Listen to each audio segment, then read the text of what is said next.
At Emerald Bay, adventure rarely announced itself with a trumpet. It usually began as a rumor passed from one staff member to another. Someone had seen something, someone had heard something, and before long, two of us were headed up a canyon, down a trail, or into the water to find out whether it was true. We were the staff, the supervisors, and at that age, we felt nearly invincible. A rumor was sometimes all the permission we needed. Someone said there was a buffalo near the archery range. Bison had been brought to Catalina years earlier for a movie, and by 1966, there were hundreds of them on the island. They seldom wandered onto our little end of Catalina, so the rumor was enough. "Hey, I hear there's a buffalo up at the archery range." Ken Coleman looked at me and we headed up the canyon.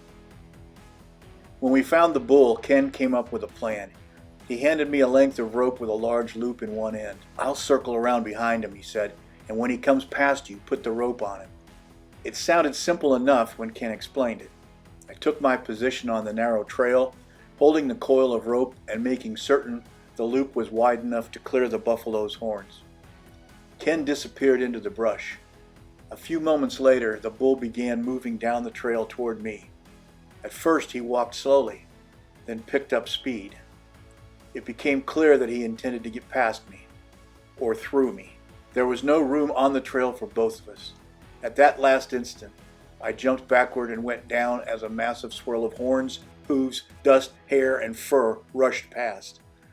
Ken arrived a moment later and looked down at me. "Why didn't you put the rope on him?" I looked at Ken. Then we both looked down the trail where the buffalo was becoming smaller and smaller.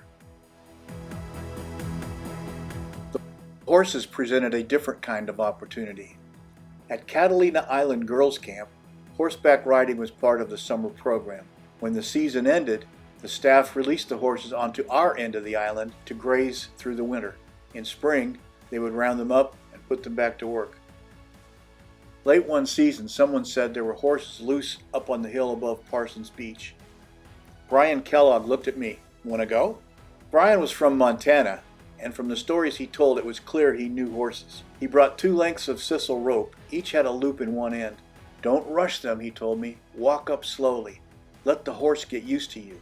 Then slip the loop over its neck." Again, it sounded simple when someone else explained it.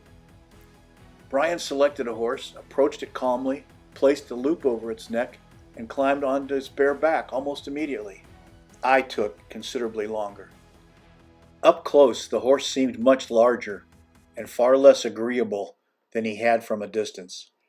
I had almost no experience with horses, and I was not at all comfortable standing beside him. Still, I managed to slip the rope over his neck, hold on long enough to climb aboard, and persuade myself that I was now in control.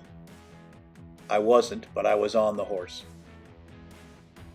We rode down into camp and emerged on the parade field like conquering heroes. People came out to watch. Scouts gathered all around. For a few minutes, Brian and I were the most interesting thing at Emerald Bay. We tied our horses to the hitching post outside the dining hall, just like Butch and Sundance. Having become cowboys, we were not yet ready to give up the horses. With the camp director's permission, we decided to ride to the isthmus, the nearest thing we had to civilization. The isthmus offered several luxuries unavailable at Emerald Bay: a telephone, a real hamburger, and Coca-Cola in a bottle. After sufficient refreshment, we mounted again for the ride back. The trip to the isthmus had taken nearly 2 hours. Now we had the same long ride ahead of us, bareback. I have since read that one should not ride a horse bareback for more than 20 minutes. It's not good for the horse. It's also not good for the rider.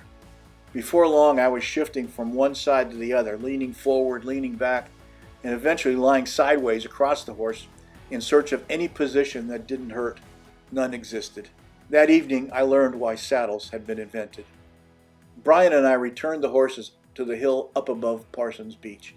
We removed our improvised ropes, slapped them on their rumps, and watched them trot back toward the herd. They seemed eager to tell the others about the adventure that they had endured that day. Catalina is famous for its sea lions. But in all my years at Emerald Bay, as a camper, a staff member, and later as a camp commissioner, I saw one there only once. So it was quite a rumor when someone said, "Hey, there's a seal in the swimming area." It was late afternoon. Classes were over and the scouts had returned to their campsites to dress for dinner. Ken Coleman and I saw a small head in the water just beyond the swimming area. We looked at each other. Ken said, "Let's swim out to him." We took off our moccasins and waded into the Pacific and began swimming toward the sea lion. We had no discussion about what might happen. We simply assumed that he would be friendly, that he might even swim with us. For a time, only his head was visible above the surface. As we approached, he looked directly at us. Then the sea lion rose in the water. He came upright like a water polo player preparing to block a shot. His shoulders and chest emerged, and suddenly the small head we had been swimming toward belonged to an enormous animal towering above us. We were no longer looking at a curiosity from the beach. We were in his element. Ken and I did not discuss the situation. We did not need to. We turned and began swimming for shore as fast as we could. I did not look back until we reached dry land. By then, the sea lion was gone. Nearly 60 years later, I was snorkeling in the Galapagos, surrounded by sea lions. They twisted through the water, darted beneath me, surfaced beside me, and seemed to delight in the encounter. Their movements were playful, effortless, almost magical. And suddenly, I was back at Emerald Bay. I was swimming toward that solitary head in the water, right up to the moment when it rose above us and became, in our minds, a sea monster. Only then did it occur to me that perhaps he had never intended to frighten us. Perhaps he had been thinking, at last, someone to play with.